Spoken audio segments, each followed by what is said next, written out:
Well, you could proceed whenever you want. Okay, well, first of all, I would like to thank you all for attending this webinar, and of course, Professor Alain van der Bouwer for accepting our invitation. Well, we know each other since a long time now, since 2008.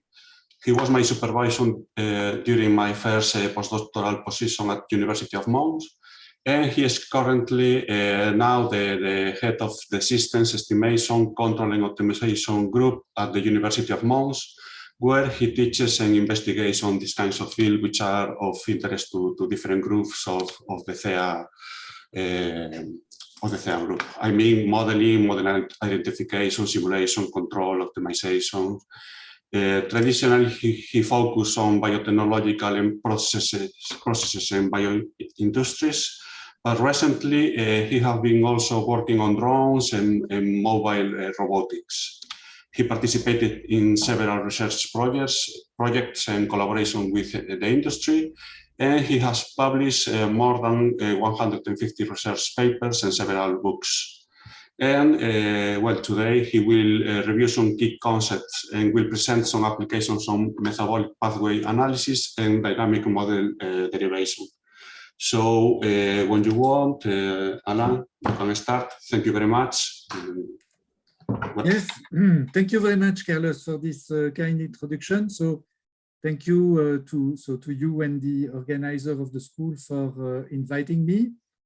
It's a pleasure to be there. I hope the seminar will be okay, that you are not too big specialists of biology, because as Carlos mentioned, so we are a group with general interest in automatic control, let's say, with of course some focus on biological systems, but I tried to make the presentation of today as general as possible so that everybody with interest in dynamic system can catch on. So don't hesitate to interrupt me even during the presentation. I think it's better if we have a lively discussion, but if not, at the end of the presentation, of course, I will welcome your questions and comments. So the presentation is an introduction to metabolic pathway analysis on the one hand, and another subject, the dynamic model derivation, so the derivation of dynamic models for biological system, starting from the knowledge of a metabolic network. And this introduction makes reference to several work developed with colleagues of mine. So I would like just to thank Georges Bastin of the University of Louvain, Philippe Bogart of the University of Brussels, my colleague Laurent from the same group, and then several PhD students. So some of them have finished already for some time, like Francisca, Sophia, and Thomas. And currently, Maxime is working on the subject. So in this presentation, I will speak about different concepts. So this is roughly the menu of the presentation. So I will define the metabolic network. I will speak about the concept of elementary flux mode and how important they can be to analyze the network, but also to derive dynamic models and their interpretation in terms of macroscopic bioreactions. I will also speak about the question of underdeterminacy. So usually when we want to analyze the fluxes in a network, we are facing some difficulties in getting a solution. The solution is not unique. There is a set of solutions, and this is due to the fact that we don't have a full set of conditions to compute the solution, and this is what I refer to by the word underdeterminacy. And then we will go to the dynamic model derivation itself. So what I'm looking for are small models of low order that could be used for monitoring and control. And to illustrate that, I will use a toy example. So really a very, very simple example with no real background, I would say, just to illustrate the concept. And then I will speak about some applications that have been handled in the work I've just mentioned. Okay, so this is the little example that I would like to use. So we imagine that we have the cell, which is the white ellipsis, and we have different components that are represented in the boxes. So we have the yellow boxes noted M1, M2, M3, M4, and 5, which represents internal metabolites. And then we have some other components that I'm highlighting with color. So we have S1 and S2, which are two extracellular substrates. And in blue, we have two products. One product P1 is extracellular, and the product P2 is intracellular. And between these components, we have different fluxes that are indicated by the arrows, the green arrows, and which are denoted by symbols. So for instance, V1 is the flux of the extracellular substrate S1 inside the cell. And there is a pathway here leading to the metabolite M1. And you see the different fluxes are numbered, and we have 8 such fluxes. So this graphical representation has as an equivalent a reaction scheme, which is very simple in this case.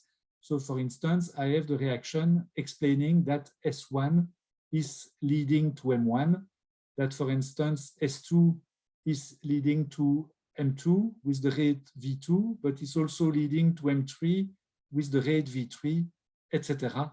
So the translation of this picture is given in the metabolic reaction scheme, which is on the right. And so we can also translate this reaction scheme into a matrix, which usually is denoted N. And N is the stoichiometric matrix of the network. So for instance, if I decide to follow, so I will decide to follow the evolution of the internal metabolites. So I have 5 internal metabolites.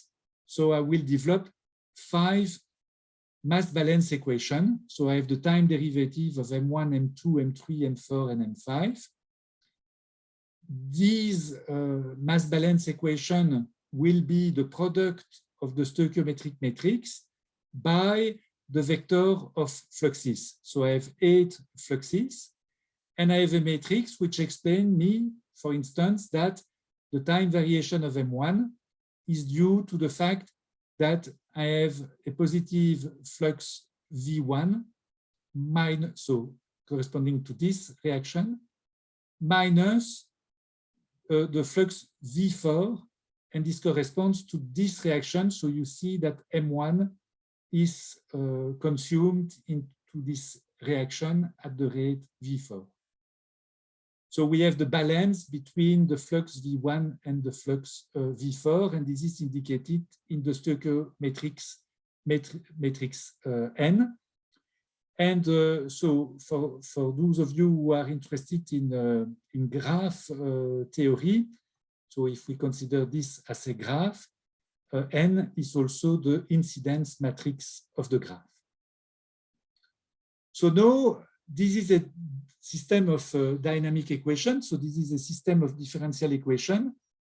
And there is a usual assumption when studying the distribution of the fluxes is to assume that there are different time scales.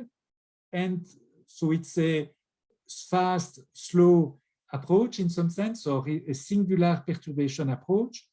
And we will consider that the internal metabolites are arriving at equilibrium much faster than the rest of the environment. So we will assume that the derivative of the vector m, so the vector of m1, m2, m3, m4, m5, the time derivative is equal to 0, so that we can reduce this system of differential equation to an algebraic system. So we will have the matrix n times the vector v equal 0. And this is basically the first system of equation that we get in order to be able to analyze the distribution of the fluxes. Usually also, we make some assumptions on the directions of the fluxes so that we will solve this system under some constraints. And the basic constraints are positivity constraints. So the vectors are oriented, and we assume that there is a net direction to these reactions. So when we attack this problem, we have, of course, to ask ourselves several questions about the matrix N. And maybe the first question is N full rank? So do we have independent mass balances? In this case, we have 5 mass balances. And if we compute the rank of N, we find 5. So we can conclude that we have independent equations. But we have 5 equations for 8 unknowns, so that we see already the problem of underdeterminacy that I have introduced at the very beginning of the talk. The fact is that we have 8 unknown minus 5 independent equations, so we have 3 degrees of freedom for this problem. So what I will do is I will study this little example by constructing the so-called elementary flux vector. And this can be achieved using different tools. The one I'm using is AFM tool, which is an old tool, in fact. And when you compute the elementary vector for the network under consideration, you find 3 vectors, E1, E2, and E3, which are given here in the matrix on the left. And it can be considered as a polyhedral cone defining the set of possible solutions. In fact, more formally, the set of solutions is the intersection of the kernel of N and the non-negative orthon. And it is a polyhedral cone whose edges are the elementary flux modes. So you can see E1, E2, and E3 form the edges of this pyramid. And you can compute the fluxes by a decomposition with respect to these elementary flux modes. So the EFM form what is called a convex basis. So actually, the EFMs can be considered as elementary pathways which will link substrates to products.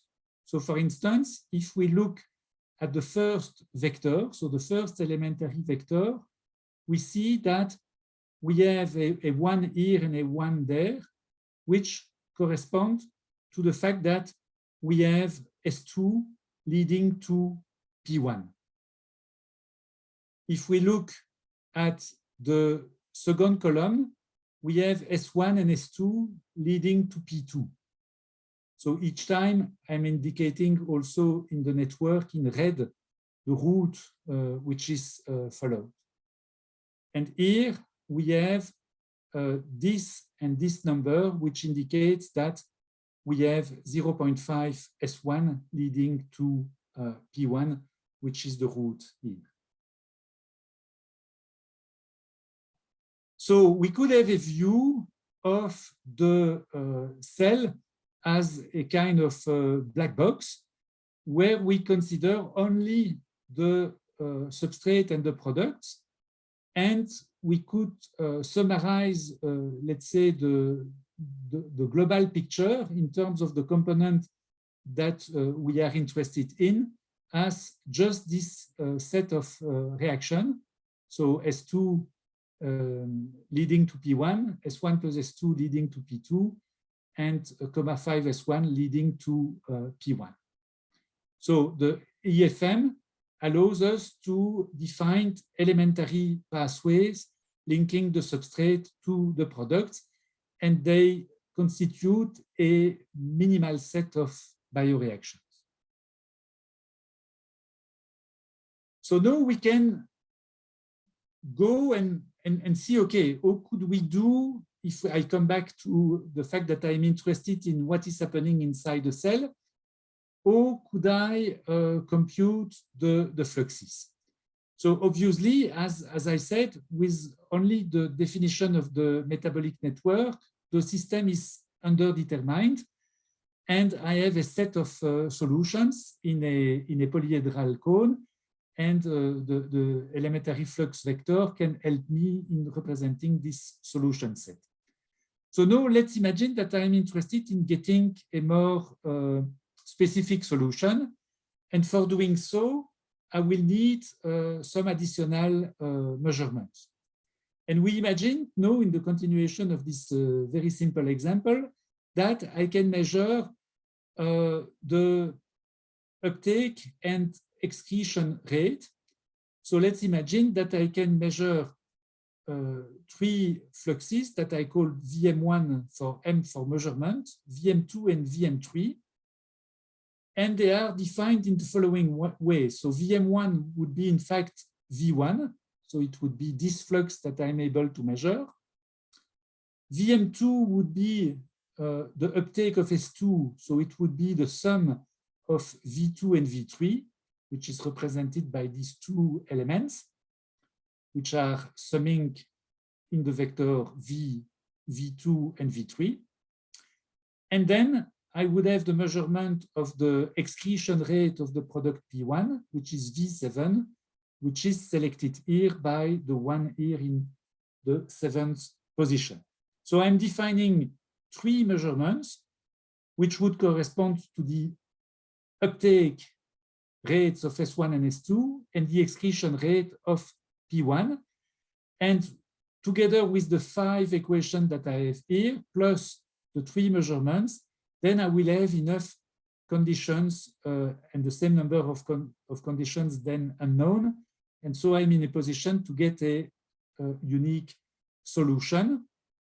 And this, so I have rank 8. Now, if I look at the rank of N and NM, the rank is 8, and I can compute, for instance, for these values of the measurement. So I take arbitrary numbers in this example. So I assume that I'm able to measure these rates. Then, just solving the equation, I find this vector of fluxes. This vector of fluxes can be decomposed into the elementary flux modes. And let's say in a qualitative graphical way, my unique solution would be the vector here in red, and it could be decomposed against E1, E2, and E3. Okay, so I can write the decomposition of V into a compact notation. So instead of writing it as the sum of mu I times EI, I can define a vector containing all the elements mu, and it would be the product of the matrix of the elementary flux mode. So the matrix E, capital E, is in fact, in my example, it is this matrix. So when I am able to compute for this example the 3 elementary vectors, small E1, E2, and E3, I put them together in a matrix capital E, and I'm able to formulate the decomposition of the solution as the product of E times a vector mu. That means that as I'm solving now this problem, so this is the problem that I'm solving. So the problem where I have n times v equals 0, which is the mass balance equation of the internal metabolites under the assumption of pseudo steady state, and nmv equal vm, which is the expression of my measurements. So I can replace v by e times mu, and under the conditions that n times e equals 0, I can simplify this equation. So n times e being 0, in fact, it remains only as a condition that nm, so the measurement matrix, times e times mu equal vm. And so, for instance, with my example, if I express that, so I use the matrix nm, I use the matrix E that I have computed in the example, and I find this matrix. Here is the vector of the mu equal to my vector of measurements, and I can very simply solve this system and find the weighting coefficients mu1, mu2, mu3, which corresponds to the decomposition of V into E1, E2, and E3. Okay, so now let's assume that I have less measurements. So of course, what happens is that I'm turning back to under determinacy. And so let's assume, for instance, that I have no longer access to the third measurement. So I have only the measurement of V1 and the measurement VM2, which is the sum of, so I just have the measurement of the uptake of the two substrates, but I have no longer access to the measurement of P1. So then, in that case, the system of equation is usually put in an alternative form. This alternative form is sometimes called the fundamental equations of metabolic flux analysis. So what we do, in fact, is the system of equation NV equals 0 and NMV equal VM is reformulated in this way. So in fact, we arrange to have a system of equation which is homogeneous, and our vector of unknown becomes a vector where we have V and we have an element equal to 1, so as to be able to reordinate this expression into this one. And if we solve this system of equations, so to solve this system of equation, we can use exactly the same tools. We can use EFM tool or EFM calculator, or so there are different alternative programs to compute the elementary flux vectors. So we can apply exactly the same tools to solve the system. And then if we do so, we will get another pointed polyhedral cone, which is included in the first one. And it will be defined by also a basis. We can call this basis, in this case, F1 and F2. There are two vectors, and these vectors represent the edges of the subcone. And usually these vectors are called the extreme rays. And if we continue the numerical computation with the numbers I have presented, we would get the two vectors F1 and F2 that are displayed here.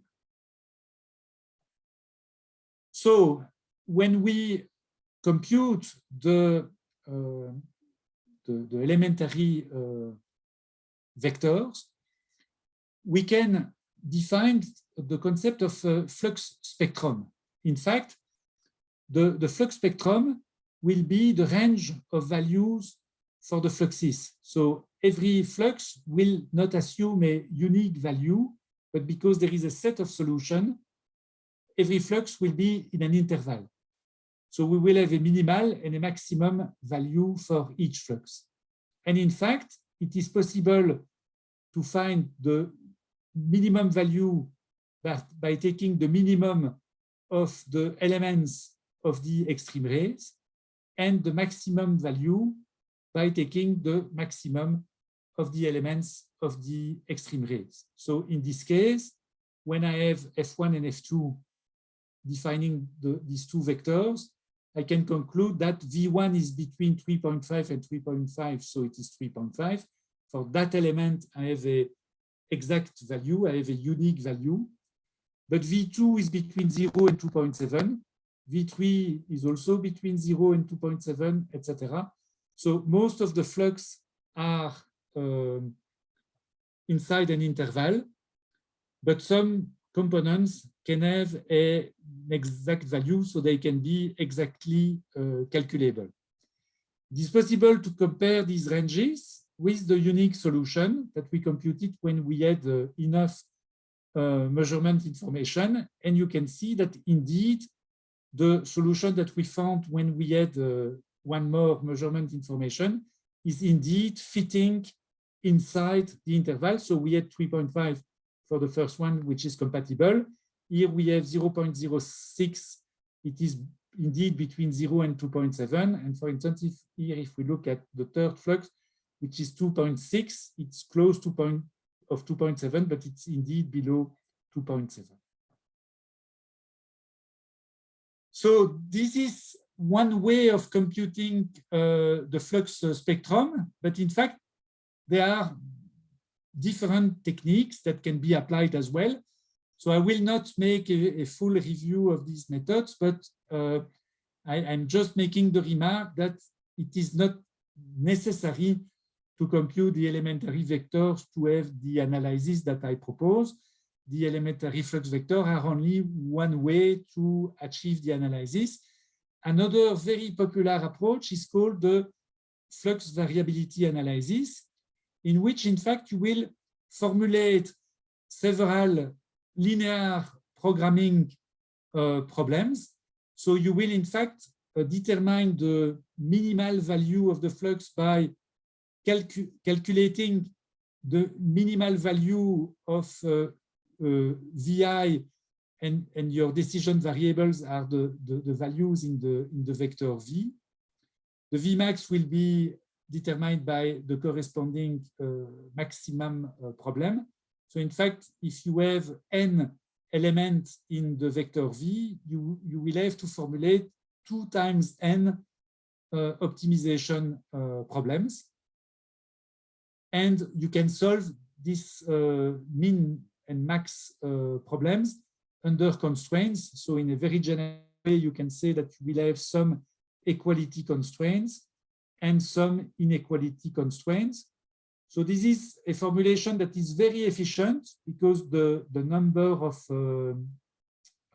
problems to solve remains relatively modest, because it is just 2 times n being the number of fluxes. It can be computed efficiently by, for instance, in MATLAB, you can use linproc, or you could use the IBM program CPLEX, but there are many other programs that you could use. And one advantage that you have is that you are not facing the computation of the elementary flux mode, which can be problematic, because when you compute the elementary flux mode, in fact, the number of elementary flux mode increases a lot with the size of the network. So in my small example, it's very easy. I have only 8 fluxes, 5 internal metabolites, and I have 3 elementary flux modes. So it's a very modest problem. But if you go to network, for instance, with 100 fluxes, you can get thousands, even millions of elementary flux mode. And it can become problematic to compute the elementary flux mode, not only in terms of computation time, but also in terms of storage, because you have to store these thousands of vectors. So the elementary flux mode calculation is an elegant approach, but it is not necessarily the approach of choice when you consider large problems with a large number of reactions. the advantage of the elementary flux mode is that it offers you a geometric interpretation. And as we will see later on, it opens the door to the interpretation of the system in terms of the order reduction and the derivation of dynamic models.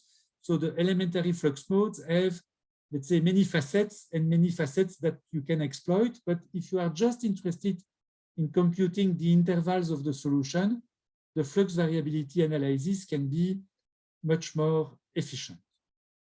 So I'm continuing my little example, and here I'm assuming, for instance, that, so just to illustrate the type of constraints that you can have in these problems, I could say that I have a measurement VM1 which is equal to 3.5, and that, for instance, I have a constraint to illustrate the constraints, the inequality constraints. I could maybe know that V2 plus V5 is smaller than 5. And then you have below the way the equality and inequality constraints could be expressed to translate these constraints. And then you get, when you solve the problem, you get, again, intervals for the different fluxes. Again, the first flux is exactly calculable. This is because it is defined by the measurement, of course. And the other ones are in the form of intervals. So then you have also another issue that can come in the problem, which is the accuracy with which you get the measurements. So you know that in biology, when we make measurements, these are very difficult measurements, and you cannot guarantee that they are made with a very high accuracy. So some measurements are quite difficult to achieve and have limited accuracy. So what can happen is that maybe these measurements might be not necessarily compatible with the constraints that are imposed by the metabolic network and possibly the metabolic constraints that you know and which is part of your expertise on the metabolism of the cell that you are studying. So I will show that with a small example again. So we could imagine that in this example, we have still the first measurement, that this measurement would be 10.5, and that we have different constraints in the form of inequalities that we assume to know, which would be, for instance, that V2 is smaller than 5, V5 smaller than 5, and V8 smaller than 5. And we could express the matrices AE, AI, BE, BI in the following form to translate these conditions. And in fact, if you compute a solution, so if you try to compute a solution using linear programming, in fact, you find no solution. The solver stops and tells you that there is no solution. So we could wonder, okay, what is happening? In fact, if we consider that we do not have the first measurement, so if we consider that we do not have VM1 equal 10.5, and so we solve the system only under the constraints V2 smaller than 5, V5 smaller than 5, and V8 smaller than 5, so only using the inequality constraints, then we get this range for the solution. So we see that V1 should be between 0 and 10. But when we include the measurements, what we have obtained in the experiment is 10.5. And so we see that 10.5 is impossible because it violates the interval that we find when this measurement is not included. So there is a lack of compatibility between the measurement, which is probably not infinitely accurate, and the solution based on the a priori knowledge on the network, which gives me intervals, but which do not include the measurement. So there is different approach to handle that with different names. So one of these approaches is called the adaptive flux variability analysis. In fact, before the conference, we were discussing between colleagues, and we were mentioning Jesus Pico, but Jesus Pico has been working a lot on this concept of underdeterminacy and errors in the measurements and the networks. So here, what I'm presenting is a very, very simplistic vision of that. So what I will just say is that, in fact, the flux V1 will be, in fact, not imposed to be equal to VM1, but will be taken in an interval depending on some error.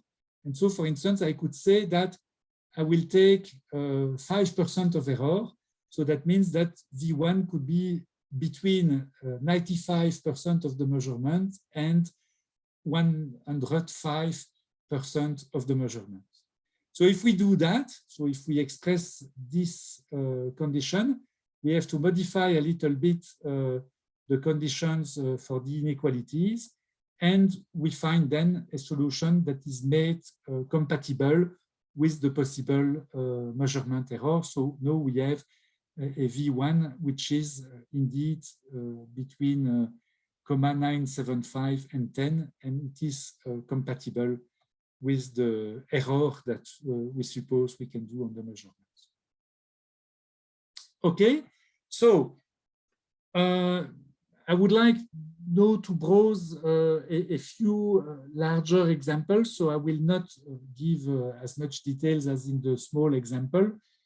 I'm also referring to some of the work. So here, in fact, it's an example that has been developed by Georges Bastin, and which was used in several tutorials and presentation.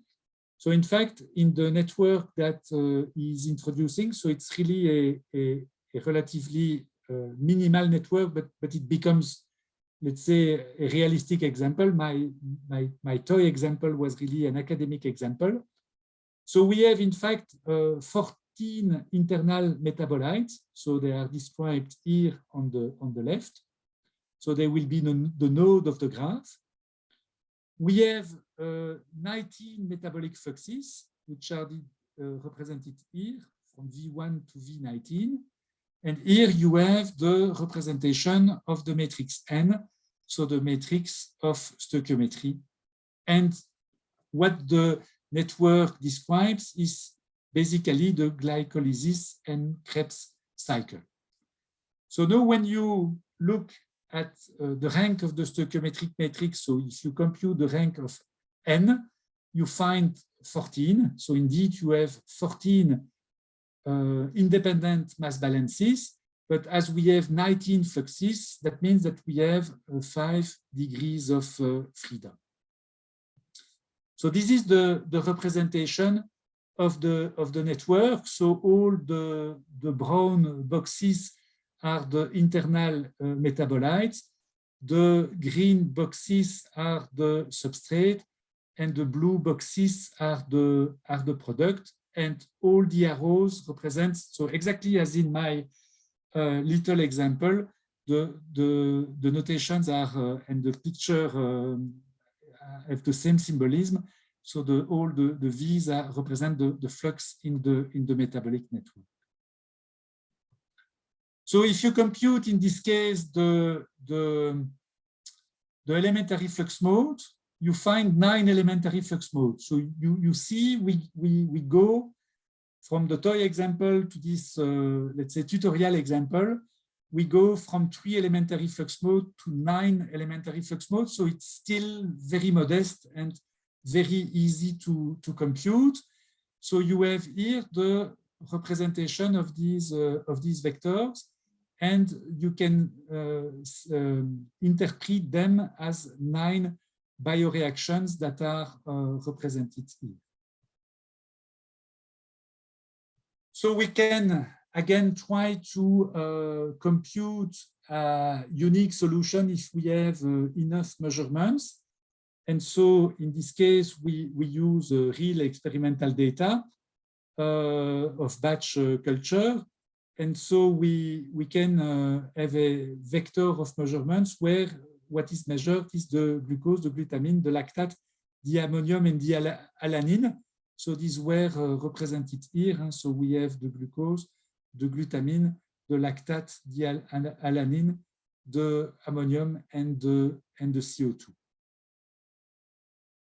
So but the CO2 is not in the vector of measurement. There is just these 5 measurements. So if we have these 5 measurements, we have enough to have an exactly defined system. And so we can compute an exact solution in this case. Again, we can decompose the solution in terms of the elementary flux mode. Here there is a mistake because it's not a sum from I equal 1 to 3, but from I equal 1 to 9. And this decomposition was unique in the case of the very simple example, but it is not in general unique. And in fact, when you compute the mu, it is belonging to a polyhedral cone. So in fact, when you make this computation, you see that there are 12 equivalent minimal decomposition, and that for each of these minimal decomposition, there are 5 non-zero entries. In fact, why the number 5? Because we have 5 measurements. And so we could consider that we have 12 minimal bioreaction systems that are equivalent, and you can choose the one you prefer. So for instance, if you look at this decomposition, that would correspond to the selection of the reactions that are noted in yellow.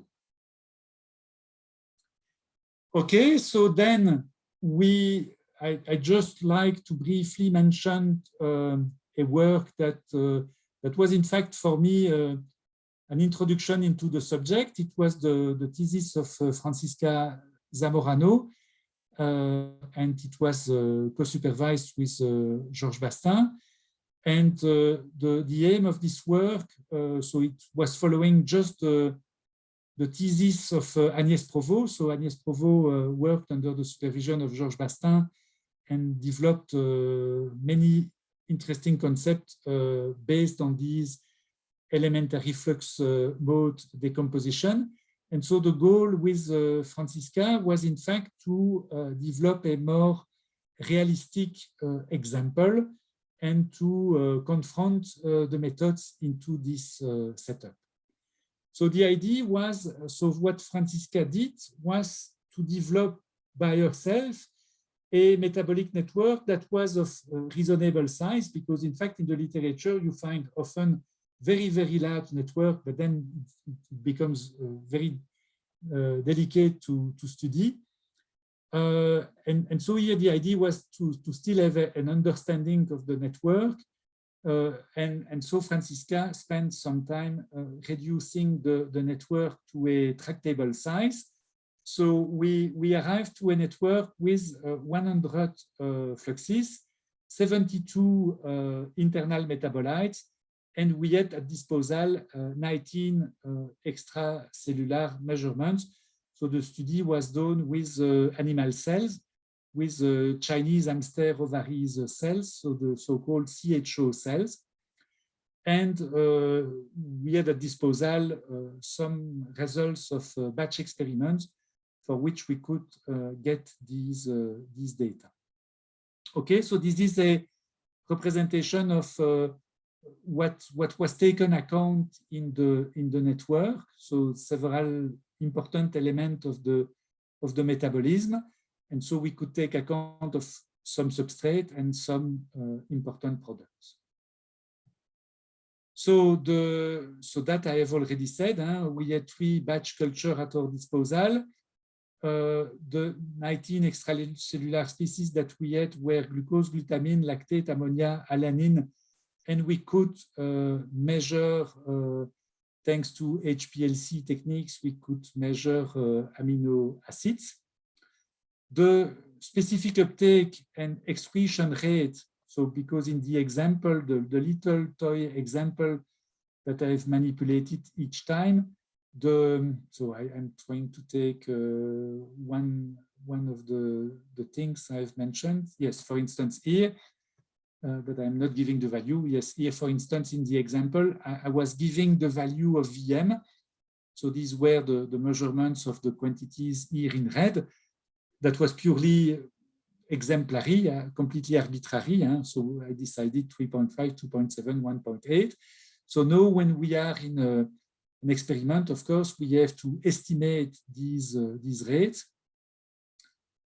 And so what was done in this relatively simple situation is that when you have batch culture and you have the exponential growth phase, you can assume that the specific uptake and excretion rate are constant, and they can be determined by linear regression.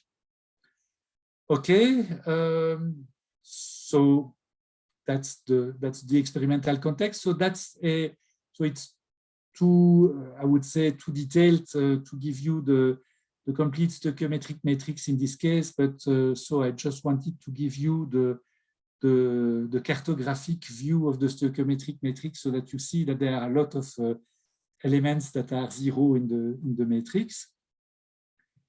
We computed, again, using AFM tools, we could compute the flux spectrum corresponding to the minimal and maximal value of the different fluxes.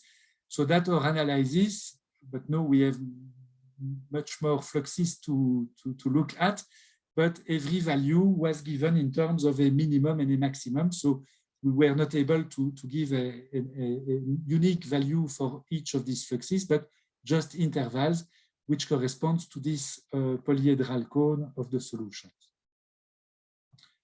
So what we observed in this analysis is that with the available 19 experimental measurement, which is already quite a lot, in fact, the system was ill-posed. So meaning that there were missing measurements of input-output for some of the elementary pathway. And so the corresponding fluxes could not be determined and could take a non-bounded range of value, which was, of course, a very disappointing situation.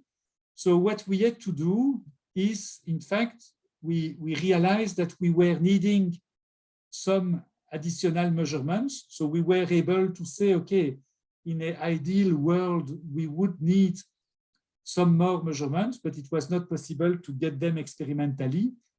So I remember at the time we said, okay, we probably would need the measurement of CO2, or we would need the measurement of urea. And we decided, in fact, to use an estimate of the measurement of CO2. So we could not have an accurate measurement, but we could have an estimate. And then the problem was well posed because this CO2 was involved in the pathway that were unbounded. And the fact that we got an estimate, we could reduce the uncertainty on this pathway. So now we go to not P equal 19 measurements, but P equal 20 measurements. And so you can see, so that becomes a bit technical, and I will probably not describe everything, but this is a view of what is happening, for instance, in the glycolysis. These are the fluxes that are involved in glycolysis, V2, V3, V4, V5, V6. Here it's a view of what is happening in the TCA cycle or in the pentose phosphate pathway below. And we have, for each of these fluxes, we have intervals. And the color and the symbols are different because it corresponds to different assumptions. So the circle corresponds to the initial set of measurements, so the 20 measurements. The stars to the measurements and some assumption. So an assumption was that threonine there is no threonine catabolism. Then we were assuming that we had even more measurements by using estimates. So 22 measurements, etc., etc. And we also compare to a solution based on flux balance analysis. So flux balance analysis is an approach where you solve an optimization problem where you assume that the metabolism is has some behavior, and in the classical assumption is to assume that the biomass production is maximal. And so the cross, so you see the cross here each time, corresponds to a flux balance analysis solution with the maximal biomass production. And you see that in some sense, it's a median value for all these intervals. So we just wanted to check that it was compatible. So what is important is that, so with all these measurements and assumptions, the computed flux were always bounded. Of course, with a large set of measurements, the metabolic fluxes becomes more and more determined. And we saw that the assumption of no threonine catabolism was equivalent to the optimization of the biomass production. Yes, so basically that was that. So now I'm moving to the second subject of the talk, which is, and I see that I must make fast because it's already 7. So, but I'm close to, so it can be much faster this second part. So this is the derivation of dynamic models. So I will go back to my little example, and I will write some dynamic equation. So in fact, you can write down a dynamic equation for the uptake of the substrate, ds over d2 equal minus mu s times x. So x is the concentration of biomass. So you know that when you look at a macroscopic model, so what is happening in your bioreactor, the consumption of the substrate will depend on a reaction rate and will depend on the amount of biomass, so the concentration of living cells in the reactor. And so the nu s, which are the fluxes for the uptake of the substrate, can be expressed in terms of the internal fluxes, so which is the vector v, times a matrix ns. So the nu s are typically the way the substrate are taken by the cells, and they are expressed, or they can be expressed in terms of the internal fluxes. And the same is true for the product concentration formation. So we will have a differential equation for P, for the product, like P1, for instance, as a vector of production rate, nu P times the biomass concentration. Nu P can be expressed in terms of the internal fluxes by the matrix NP. And we know that the internal fluxes can be expressed in terms of the elementary vector that can be cast into the matrix capital E with a decomposition given by the mu. So if I put everything together, so I put ds over dt, dp over dt equal minus ns times nu times x, or np nu x, I replace nu by e mu. I put together the product of this matrix and this matrix. So I put together the minus ns np times e into a matrix K. I see that I am defining the classical model that we know for the bioreactors with a stoichiometric matrix K. And this stoichiometric matrix would then be this product of minus ns np times e times a vector of reaction, phi, and this vector of reaction could be interpreted as mu times x. So the mu would be the specific reaction rate, and in fact, these specific reaction rates appear as the decomposition of the internal fluxes in terms of the elementary flux mode. So in terms of the small example, we know already that the elementary vectors have given us this system of macroscopic reaction. And in fact, this is the expression of NS, this is the expression of NP, and this is the expression of the stoichiometric matrix. So the data that we can use at the level of this analysis makes so that usually you cannot estimate the kinetics. To estimate the kinetics, you will require more data. So the data that we had, for instance, in the study of Franziska, it was just the data of a batch or 2 or 3 batches, but basically all the analysis could be done with the data of one batch, just to deduce the structure of the macro reaction. On the other hand, if you are really interested in developing the full estimation of the reaction rate, so you have to assume a structure.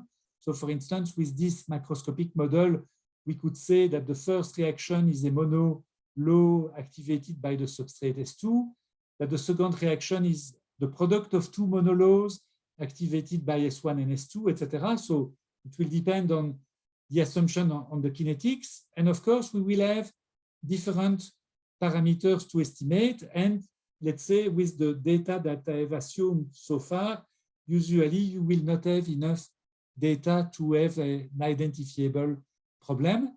So what we did, for instance, in the thesis of Franziska, is that we just assume the mu1, mu2, and mu3 given by the elementary flux mode analysis and decomposition, and we just put very small values for the saturation coefficients Ks, because they were not identifiable, but they were kept because the formulation of the model in this way allows us to have a non-negative system, which is of course the property that you would like for the dynamic model. Okay, and I will close the presentation by the current work that we are achieving, which is related still to this deduction of dynamic models, but when we consider larger metabolic networks, we are facing a very large number of elementary flux modes. And the problem is, how can we select elementary flux modes in order to build these models? So this is a work under construction, I would say. So this is the thesis of Maxime Maton. Maxime made a presentation at the last IFAC ATCHEM conference in Venezia. So unfortunately, it was a by the distance conference due to the pandemics. And we are continuing to try to improve this method. So basically, it is a method in which we use a criterion which measures the distance between the stoichiometric matrix or the candidate stoichiometric matrix times the fluxes minus the measurement. So it's a classical, let's say, distance criterion, but it has different interpretation depending on at the level of the reduction that we consider. So in fact, at the beginning, but maybe it's better to have this little graph to explain the procedure. So either the n is not too big and we can still make a enumeration of the EFM, or the network is too large and it is not possible to enumerate the EFM. Then we generate subsets of EFM. So we deliberately don't try to enumerate all of them, but we just generate some subsets, and we hope that the subset is sufficiently rich at the beginning. Then we reduce the number of EFMs, and the first step in the reduction is in fact what is called a collinearity test. So in fact, we look at the EFM as vector in a geometric space, and we look at the property of collinearity. So it's in fact something that has been proposed in the group of Sebastian Engel, and we found the method quite interesting to make a geometric reduction. Then we interpret the network that we get with the remaining elementary flux mode. So we try to have something that makes sense biologically speaking, so that in some sense we have reactants and products. So we have some checks, let's say, based on biological interpretation. And then we apply basically an optimization based on this distance criterion. At the beginning, there are still much too many elementary flux modes. So the meaning of this criterion is in fact the satisfaction of the positivity constraints and other constraints on the network. And then we reach the number of measurements, which is the cutting edge number, let's say, and we try to get below the number of measurements. And there the criterion becomes here a criterion really in terms of the measurement of the discrepancy in the solution, because the solution no longer represents completely the situation, but we try to have the best candidate EFM in terms of the reproduction of the experimental data. And so very, very fast, we apply that again on the batch culture of CHO cells, the same as Francisca, with the same network. So for 100 reaction and 72 internal metabolites, you get almost 1 million of EFMs. It is still possible to calculate them. We consider that we have only 6 measurements, so to be in a scenario where the measurement information is really small. We assume that we have glucose, glutamine, alanine, lactate, ammonia, and biomass. And we are testing the possibility to reduce the model to 6, 5, or 4 macroscopic reactions.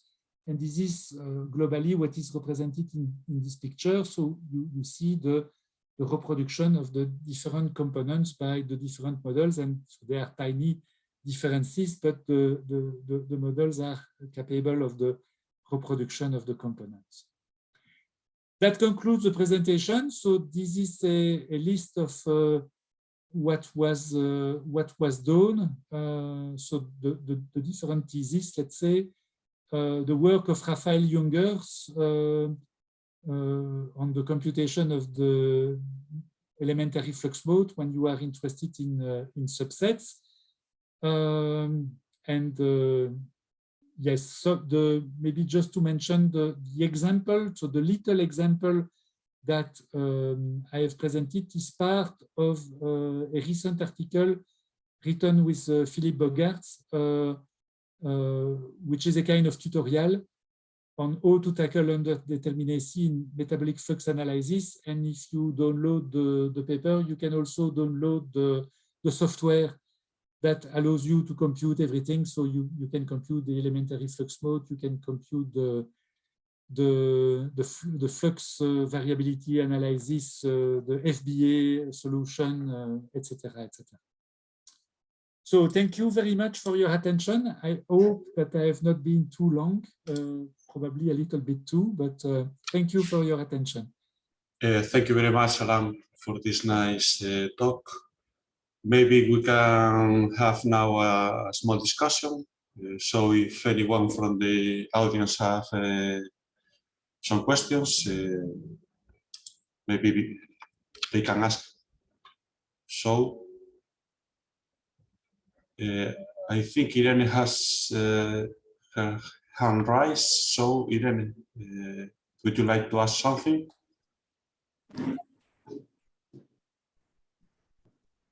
Can you hear me? Yeah. Yes, very well. Okay. Yeah, thank you very much, Alain, for this very insightful talk. I just to see if I understood correctly regarding the spectrum of fluxes. So if I understood correctly, you can compute the lower and upper bounds of the fluxes for the metabolic network just with information of the stoichiometric matrix. So you don't need any kinetics or any experimental values, just the stoichiometric matrix. Am I right? I understood right? Partly. So in fact, you don't need the kinetics, that's for sure, but you will need some measurements. In fact, the solution of the system, if you consider only the stoichiometric matrix, you have a large underdeterminacy. So the solution space will be very wide. So usually you need these measurements to reduce the underdeterminacy, to reduce the size of the intervals. So you need the stoichiometric matrix and you need the measurements of a certain number of external components. Of course, if you measure many components and you get to a unique solution, then the need for these intervals disappear. But in many situations that I have been familiar with, I would say, even in good laboratory practice, it is usually very difficult to get all the measurements that make your system completely determined. And so you can indeed determine the interval for the internal fluxes just with this computation. You do not need to assume any kinetic shape. Okay, thank you very much. Another question that I have, because we are actually struggling with a metabolic flux analysis problem, and I saw that you presented like a general formulation of the metabolic flux analysis problem, and perhaps this would solve our struggle, because we actually are trying to solve this problem from a paper where we have just the list of reactions, but not the list of metabolites. But perhaps we are missing something like the general formulation. I don't know if it's a generic formulation for the metabolic flux analysis. We're only starting from a list of reactions, okay, or we can build the stoichiometric matrix. Okay, maybe you can send me the paper and we could discuss by the distance. Okay, and, okay. We can... Yes, that would be nice, because what I find in the literature is sometimes it's difficult to really not all the details are in the papers, and it's difficult to construct the problem. So I was very... No, I agree with you. This was part of the PhD thesis motivation when we made the thesis with Francisca. The fact that the literature is really usually concentrated on very large and very complex network, and the authors study very specific features. But so let's say when you have a more mathematical view on the problem, you sometimes wonder if the network has been checked, just for mass balances and things like that, because it can become very complex, and all that is manipulated in these big softwares like the Cobra Toolbox, for instance.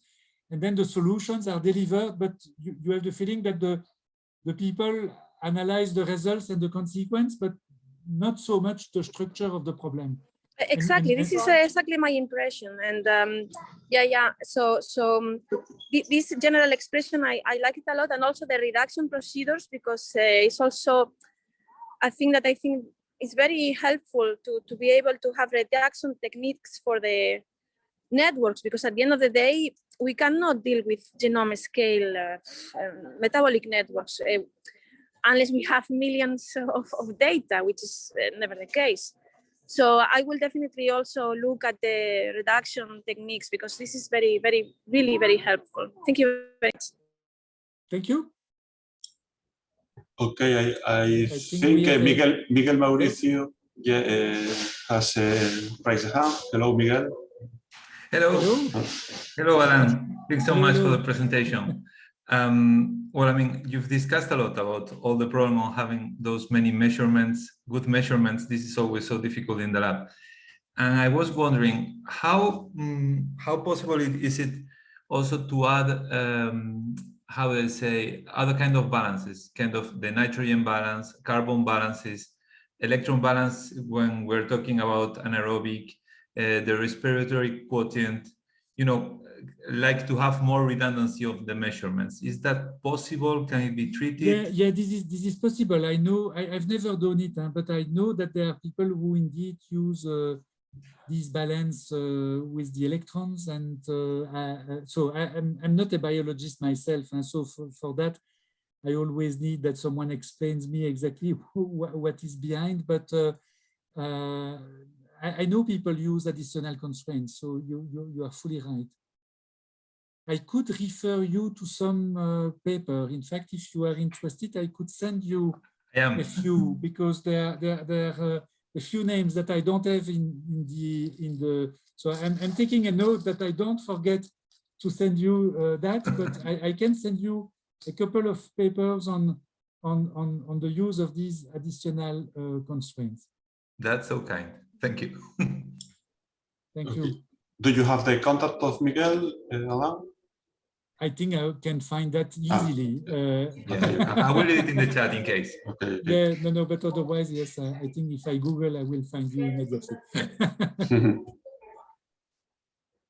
So, any other question? I think Irene is with the hand raised, but I think she left like that.